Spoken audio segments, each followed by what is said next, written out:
For this reason I bow my knees before the Father, from whom every family in heaven and on earth derives its name.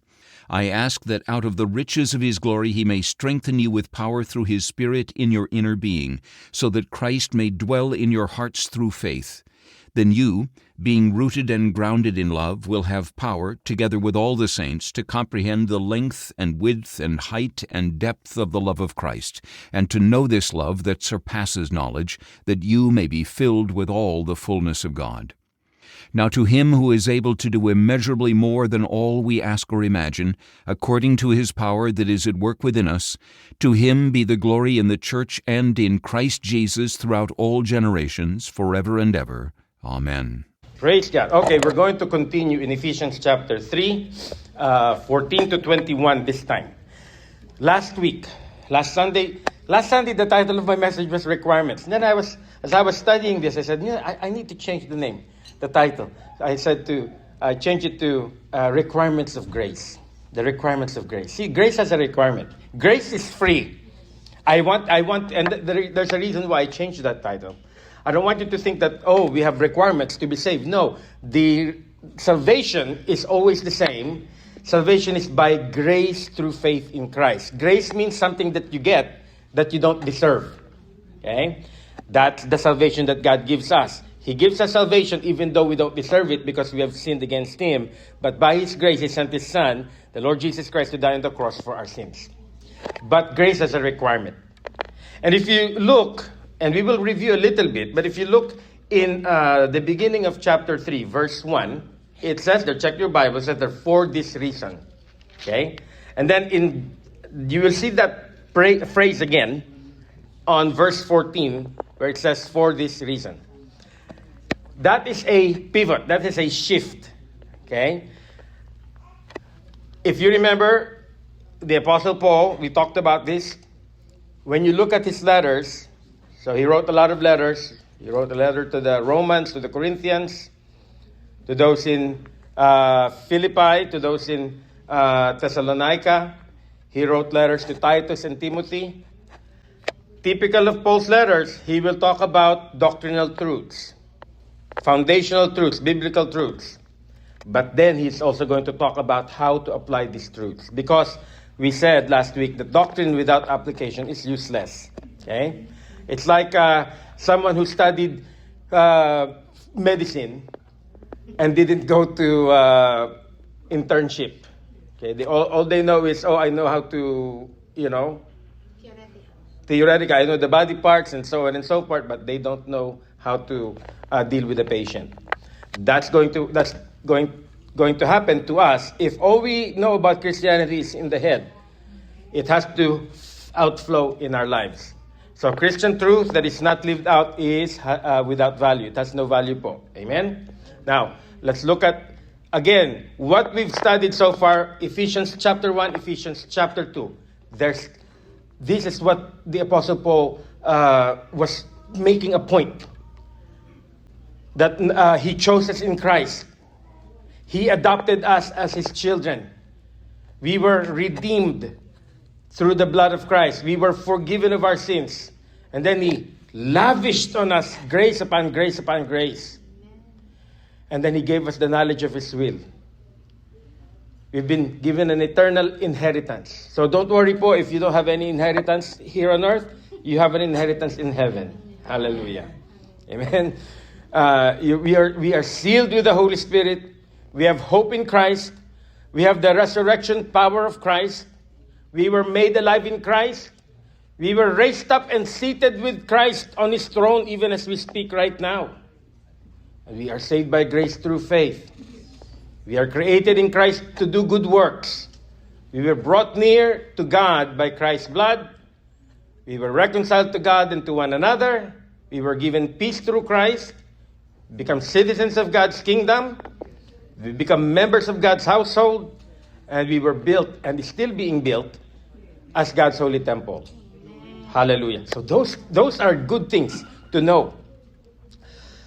And the question is, so what? That is why the Apostle Paul in chapter 3, he begins with therefore. All of this, therefore, what? Okay? We talked about the requirements of grace. We talked about Micah 6:8 in the Old Testament. It says that He has shown you, man, what is good. What is good? That is the grace of God. He has shown you the grace that He has given you. And so what does the Lord require of you? But to act justly, to love mercy, and to walk humbly with your God. So there is a requirement. That when God gives you grace, there is a requirement. There is a responsibility on your part. What are you going to do about the grace that you've been given? What are we going to do about that list that we have looked at this morning, in the past couple of Sundays? And last week, we talked about 3 requirements. If you haven't seen it, by the way, it's on YouTube. Okay? So if you were not here last week, please be sure to watch it on YouTube. So today, as we go into part 2, Ephesians 3, verses 14 to 22, 3 other requirements that we're going to look at. The requirements of grace, the requirement of submission, verses 14 to 17a, requirement of sanctification, verses 17b to 19, and the requirement of surrender, verses 20 to 21. All right, let's look at the requirement of submission. I'm going to do a little bit something different here. Usually when I give you my points, I give you the sub-points one at a time. I'm going to give it to you all together at the same time. For the first point, the requirement of submission, verses 14 to 17a, that first we are to revere the Father. It says, "For this reason I bow my knees before the Father, from whom every family in heaven and on earth derives its name." Ibig kong sabihin nun, He is the creator of every single person. All individuals were created in the image of God, male and female. Amen? In verse 16, it says there, "I ask that out of the riches of His glory, He may strengthen you with power through His Spirit in your inner being." So we see the Holy Spirit there, that we need to rely on the power of the Holy Spirit, so that Christ may dwell in your hearts through faith. In other words, we are going to honor Christ in our hearts. This is the requirement of submission. As you can see, we see the Trinity here. The requirement of submission. We have to submit, in other words, to God. And I want to talk about, I don't know, I seldom talk about this. When the text requires, I will talk about it because I think it is important. Importante po, maunawaan ninyo, ano po ba yung Trinity? What is that Trinity na tinatawag nila? This is basically that, and we see, again, let me go back. This is one of these passages in the Bible where the Trinity is mentioned. Okay, the Father, the Holy Spirit, and the Son. Okay? Now, I want to show you what the diagram of the Trinity is. We believe that there is one God. Isa lang po ang Diyos. There's only one God. But that one God is manifested into 3 different persons. The Father, the Son, and the Holy Spirit. So if you see the corners, we have the persons of the Godhead, the Father, the Son, and the Holy Spirit. And then there's a line that connects them that says the Father is not the Son is not the Holy Spirit is not the Father. Because iba po sila. Okay? However, if you look at the yellow line, the gold line that goes to the center, which says the Father is God, the Son is God, the Holy Spirit is God. That is the illustration of the Trinity. Okay? I cannot explain to you what the Trinity is fully. But all we know, based on the Bible, what we see in the Bible, we see the Lord speaking to His Father. We saw the Lord pray to His Father. At the cross, Jesus said, "Father, forgive them." He was talking to His Father. So we cannot say that the Father and Jesus is one person. No, because Jesus cannot be talking to Himself. Okay? And we saw in the baptism of the Lord Jesus Christ, we see the Father speaking, "This is my beloved Son, in whom I am well pleased." And then we have the Holy Spirit falling down on Him. So now I want to point out some verses here for you, for your benefit. Pastor, are there verses that says the Son is God? Are there verses that says the Holy Spirit is God? Yes po, meron po. Let me start first with the basic understanding of God. Deuteronomy 6:4. "Hear, O Israel, the Lord our God, the Lord is one." There is only one God. Okay? There is only one God. There are not 3 gods. There is only one God. "Hear, O Israel, the Lord our God, the Lord is one." So, what about the Son? What about Jesus? Is there verses in the Bible that says Jesus is God? Now, well, John 1:1 says there, "In the beginning was the Word, and the Word was with God, and the Word was God." Now, who is this Word? Of course, if you read further down in John 1:12, we see that the Word became flesh. John 1:14, the Word became flesh. So we know that that Word is Jesus. So the Word who was God became flesh. Okay? And then Titus 2:13, we see, as we await the blessed hope and glorious appearance of our great God and Savior, Jesus Christ. Okay? So Jesus is coming back again. He's going to appear. That's what we're waiting for. That's the blessed hope of every believer, that one day Jesus is coming back. So Titus 2:13 says, the appearance of our great God and Savior, Jesus Christ. We also see in Hebrews 1:8, this is the Father speaking to the Son. Hebrews 1:8, but about the Son, He, and I put it in there, the Father. Who is He there? That's the Father speaking. He says, your throne, O God, endures forever and ever. Justice is the scepter of your kingdom. So we see Jesus being called God by His Father. Okay? Now, what about the Holy Spirit? We see in Acts 5:3-4, and I didn't put everything because it's a little bit long. I just kind of shortened it, but you can check it out in your Bibles. If you have your Bibles with you, check it out. Acts 5:3-4, it says there, then Peter said, this is the story of Ananias. I'll tell you what happened. Ananias, back then they were starting as a church, and they decided that they're going to sell their properties and live as one. Mag-aambag-ambag po sila. And so Ananias and Sapphira, his wife, they said, okay, we'll sell our land. But instead of giving the whole thing, they kept a portion of it. Nothing wrong with that, except that when they kept a portion of it, they said, this is everything that we have. And so they were lying, okay? And so Peter said to Ananias, Ananias, how is it that Satan has filled your heart to lie to the Holy Spirit? And then if you continue further, you have not lied to men, but to God. So they lied to the Holy Spirit, they lied to God. And by the way, the end result of that is they both died on the spot. Okay? So it shows that God is not somebody that you can trifle with. Amen? John 4:24, God is spirit, and His worshippers must worship Him in spirit and in truth. Okay? Another verse, 2 Corinthians 3:17. Now the Lord is the Spirit, and where the Spirit of the Lord is, there is freedom. Amen. That's why we ask that the Holy Spirit come. And I felt the Holy Spirit this morning. And the Lord, by the way, the Lord said, it is for your benefit that I go back to the Father. Why? Because He can send the Holy Spirit. You see, now God is at work at the church, every part of the world, whether in the Philippines, in Sacramento, in Los Angeles, okay, Europe, whatever, wherever, God is there through His Holy Spirit, through God the Holy Spirit, ministering to His church.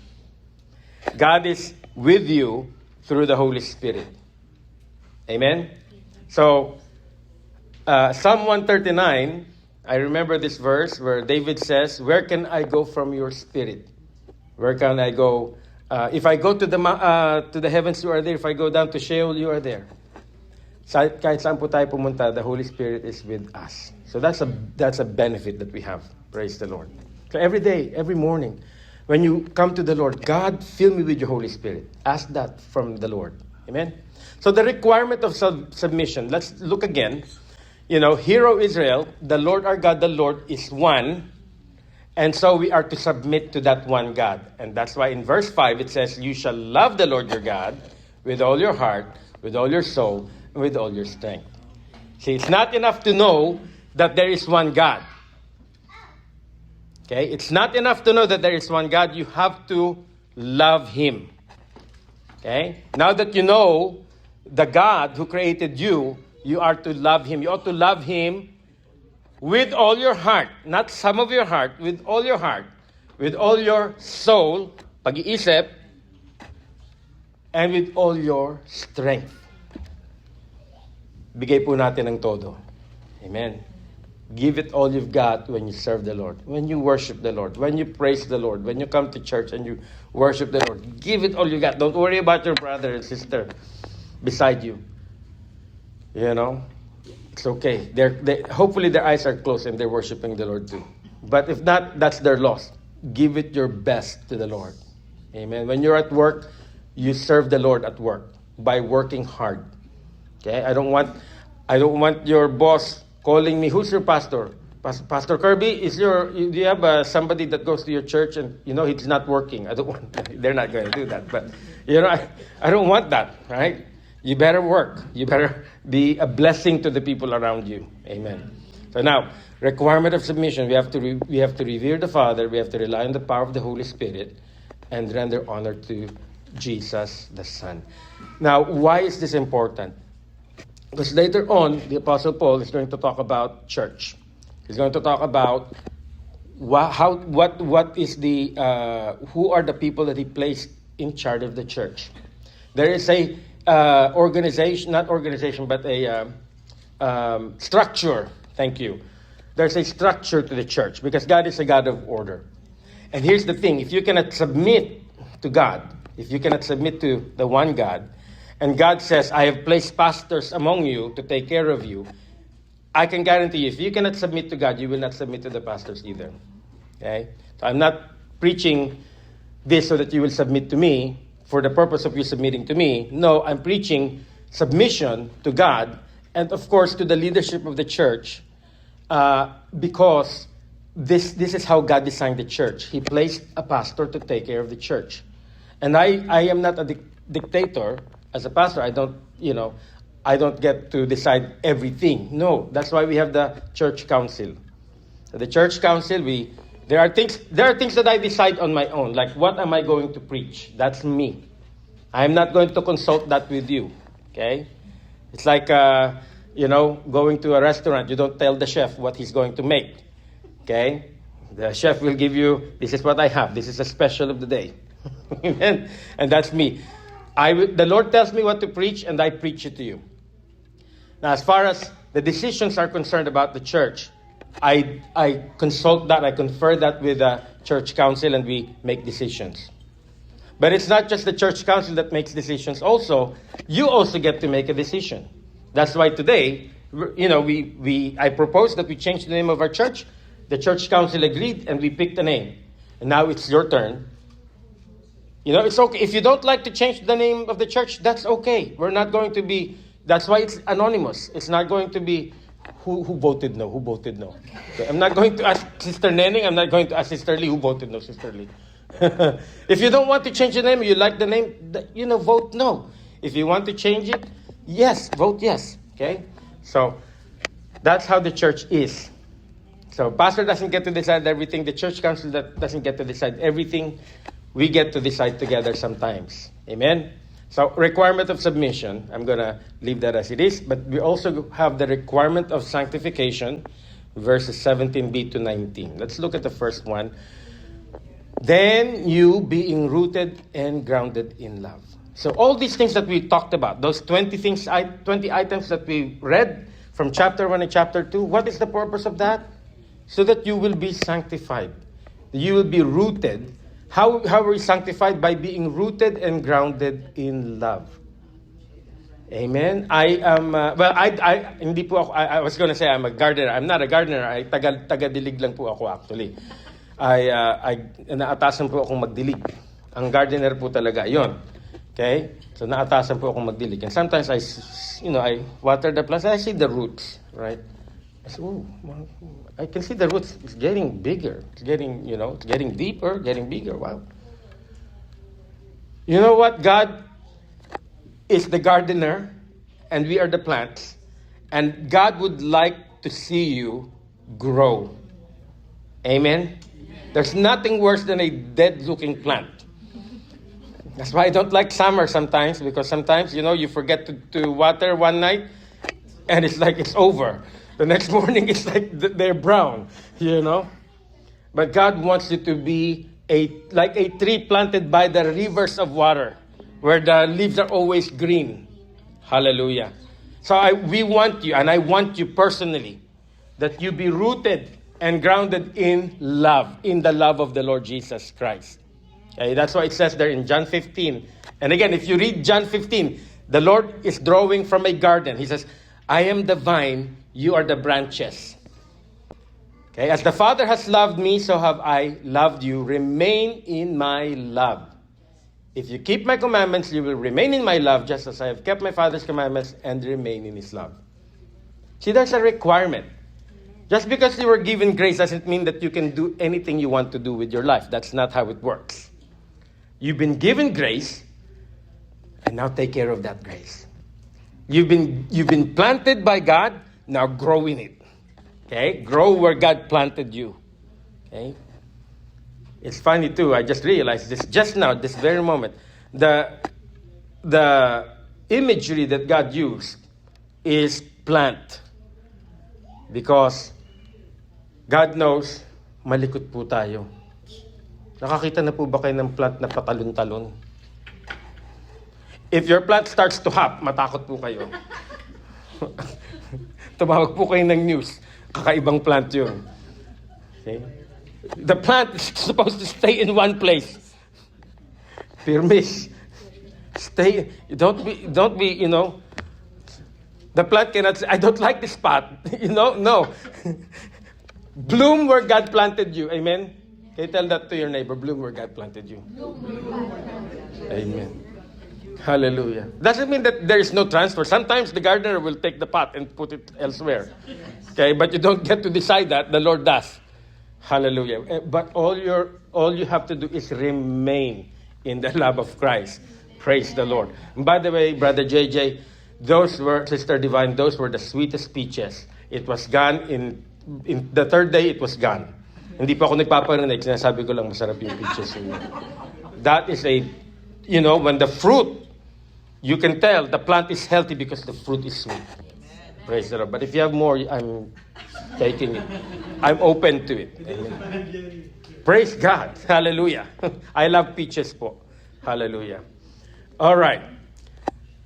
Not only are we to be established by being rooted and grounded, we have to experience also the love of Christ. God established you in his love, but you have to grow also in a way that you experience the love of Christ. Because when you experience the love of Christ, you will have the power. It says that you will have power together with all the saints.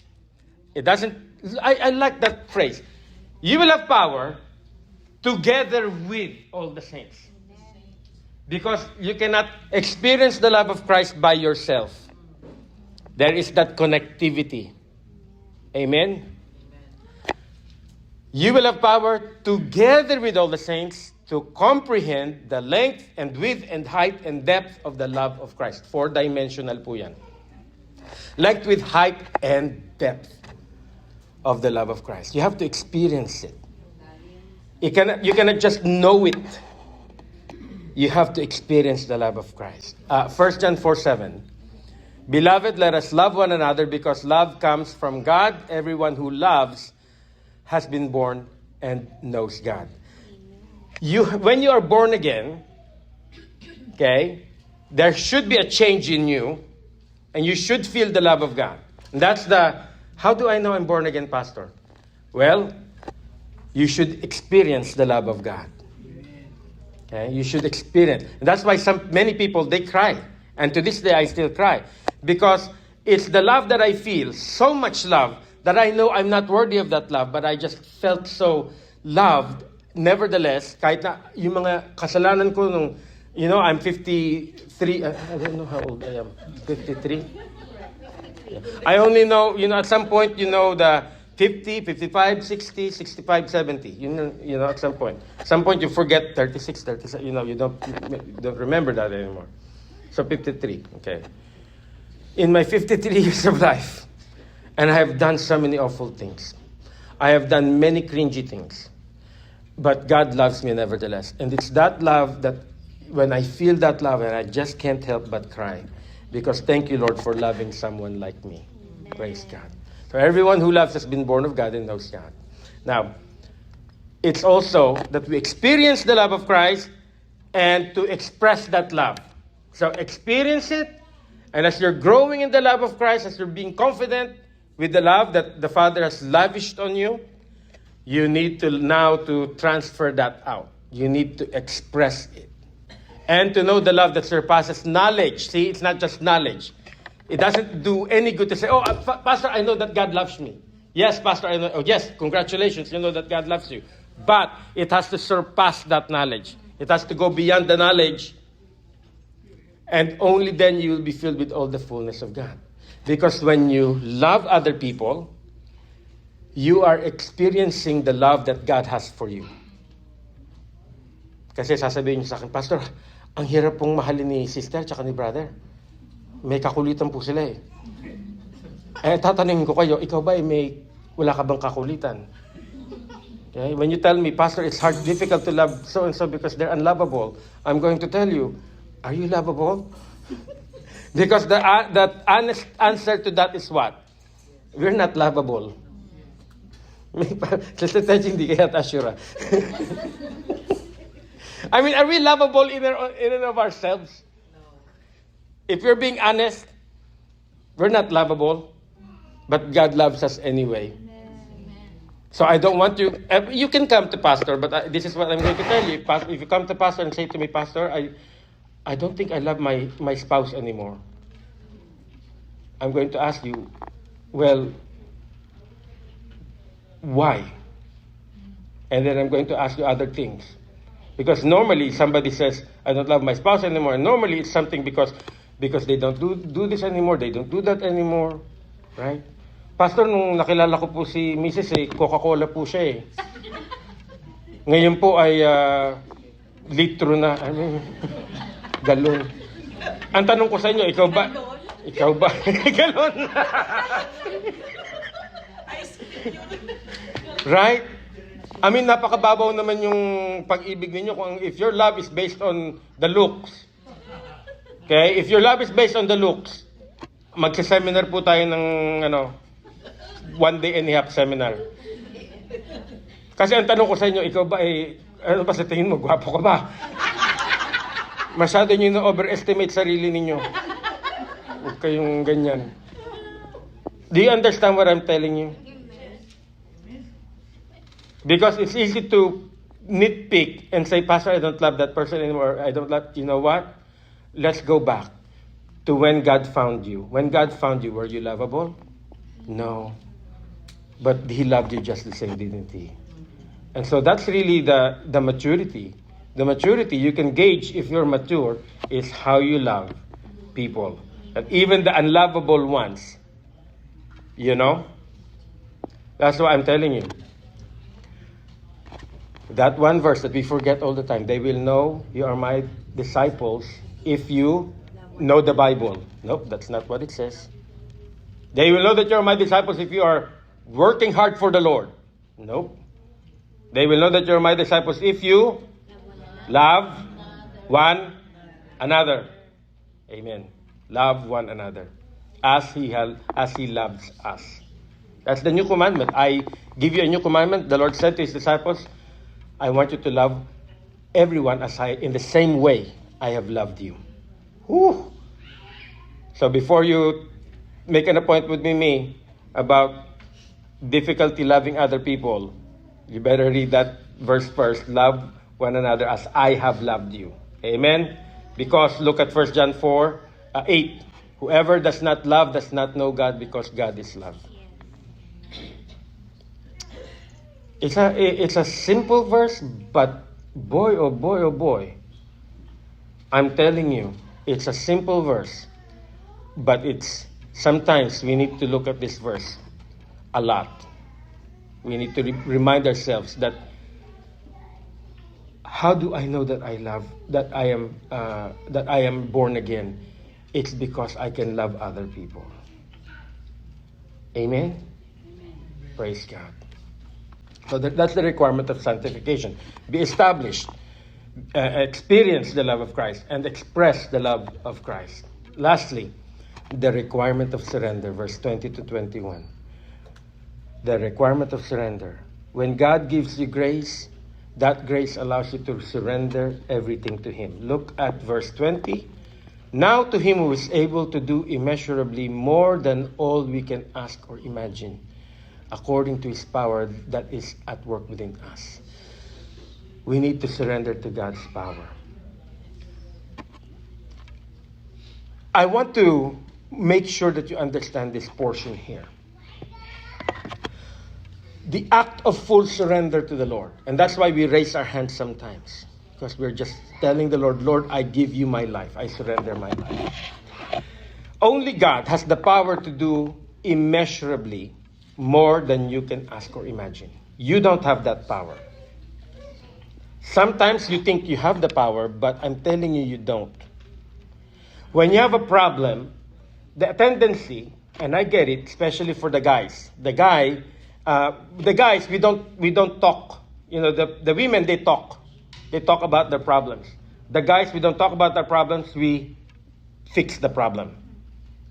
And this is where I need to, as a guy, this is where I catch myself and I say, Lord, I don't want to fix the problem by myself. Because it is not by my power that I will fix the problem. I have to learn to surrender my problems to God. Because as a guy, I have the tendency to, I'll fix it myself. That is why the Lord reminded me at the hospital, you know, you're eager to pray for other people's needs, but when it comes to your needs, you don't come to me. You've never asked me about the wallet. I mean, maybe I did, but it's like a perfunctory prayer. But God wants us to really seek His hand. Seek the hand of the Lord as if you have no capacity whatsoever, because you don't. You don't have any capacity whatsoever to fix your life. You don't have any capacity whatsoever to fix the problem, even if it's a tiny problem. You need to learn to come to Jesus and say, Lord, help me, give me wisdom. Give me wisdom before I buy this, before I buy that. Amen? Give me wisdom, Lord, before I make a decision that will affect other people in my life. Because sometimes you rely on your mind, your understanding. Sometimes you rely on what seems to be good at the moment. And you forgot to ask God. You don't forget to post it on Facebook, but you forget to ask God. I want you to look at Zechariah 4:6. This is when they were just coming back from Babylon. The Israelites are coming back from Babylon from being, exiled. Okay? Naparusahan po sila ng Panginoon sa kanilang kakulitan. God exiled them to Babylon because of their disobedience. Then the Lord said, okay, I'll bring you back. So now when they went back to Israel, they have a lot of problems because they have to rebuild. And one of the leaders there is Zerubbabel. And the prophecy, the word to Zerubbabel was, not by might nor by power, but by my spirit, says the Lord. It is not by your might. It is not by your power. It is not by your talent. It is not by your skill. It is not by your knowledge. It is not by your insight. It is not by anything else other than the Holy Spirit. And therefore, you and I, the first thing we need to do every day is to seek the favor of the Lord.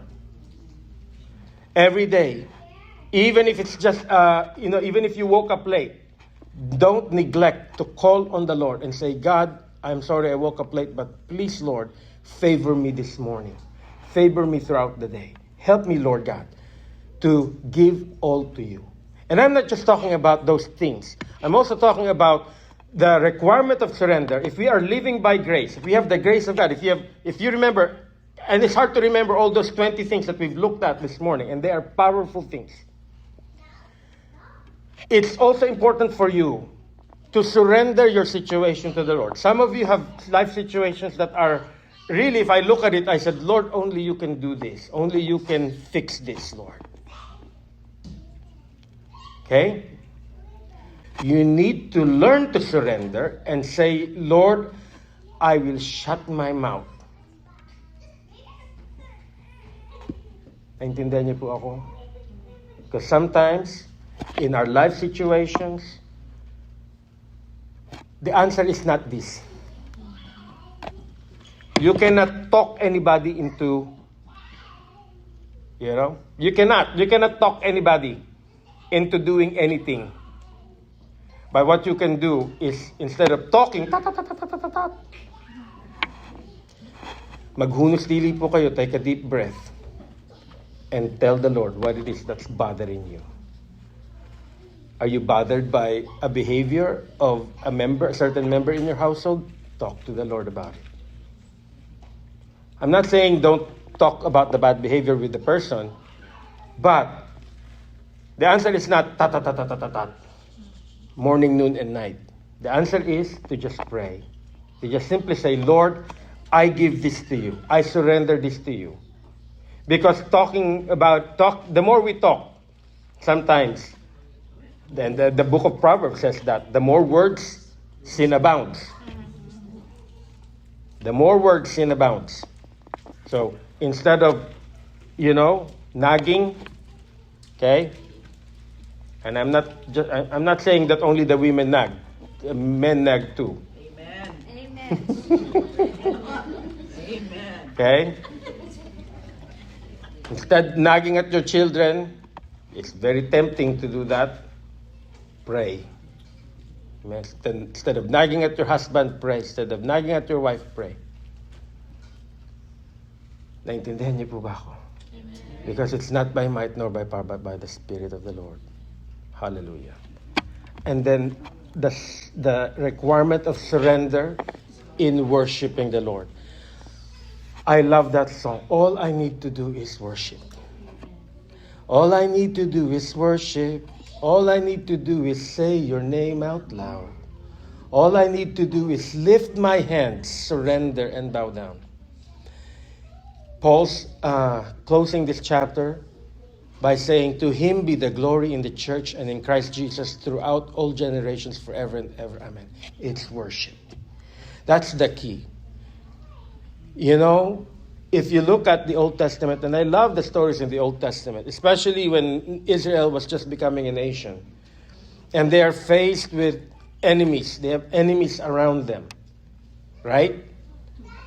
And what does God say? God doesn't say, okay, bring up the mightiest men. You know what God's strategy? Let's start with Jericho. The strategy was to march around the city once a day. On day 7, march around the city 7 times. And on the 7th time, you shout to the Lord. Not just shout to the Lord. What are you going to shout to the Lord? Well, I mean, seriously, it doesn't say they worship the Lord, but that's what they did. Because what else are you going to shout to the Lord? Right? We sing that song, shout to the Lord. All the earth, let us, right? Lord, hallelujah! Yun lang yung gagawin nyo. Right? Jericho, that's how they beat Jericho. And probably I can imagine the people of Jericho, what are you doing? Probably on day 5, they were like, parang mga tanga to. Right? Day 7, why are they circling 7 times? And then the 7th time they shouted. Do you know that the remains of Jericho were excavated in the 1950s? Did you know that the walls of Jericho fell from the inside out? You know what that means? Jericho collapsed from within. The walls of Jericho was not attacked. Because if it was attacked, it will go inside. But it's by Garstang, the name of the excavator. They excavated Jericho. The walls fell out, from inside out. Only God can do that. Amen. Only worshiping the Lord can turn something with just they don't have any shields, they don't have any weapons. It's just a trumpet and a praise. What's the name?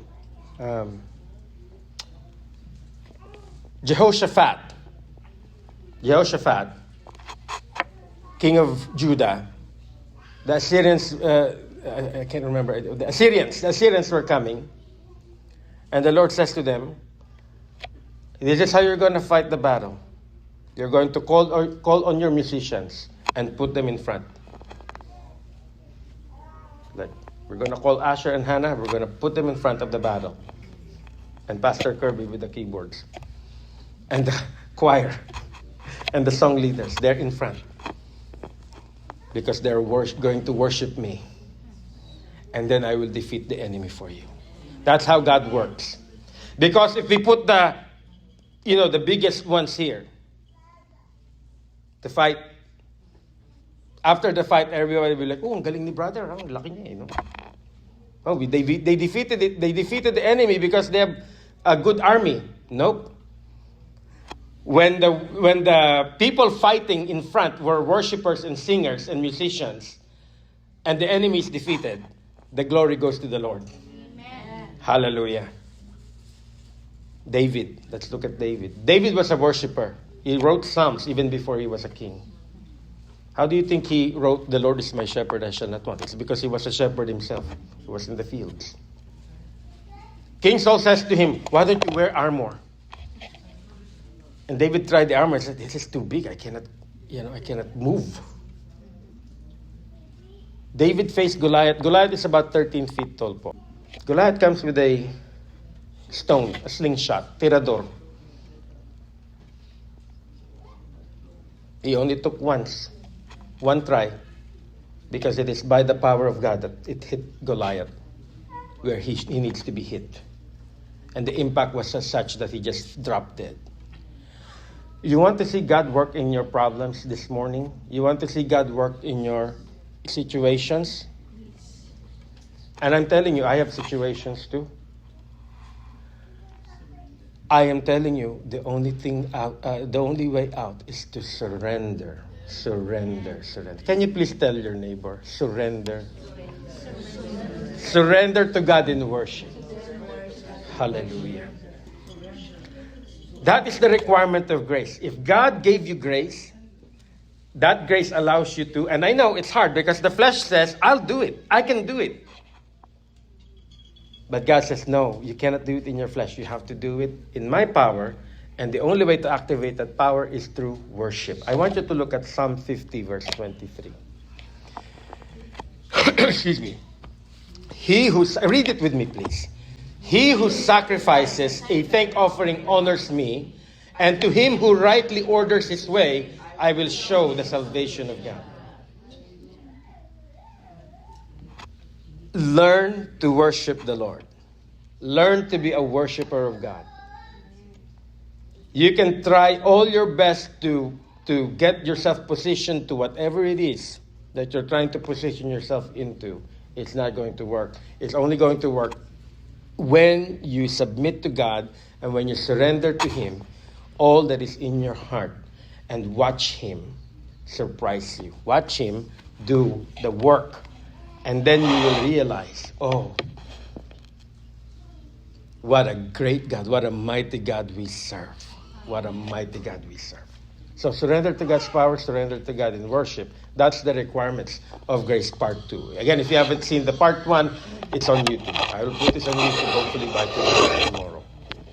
Shall we stand up, please, this morning?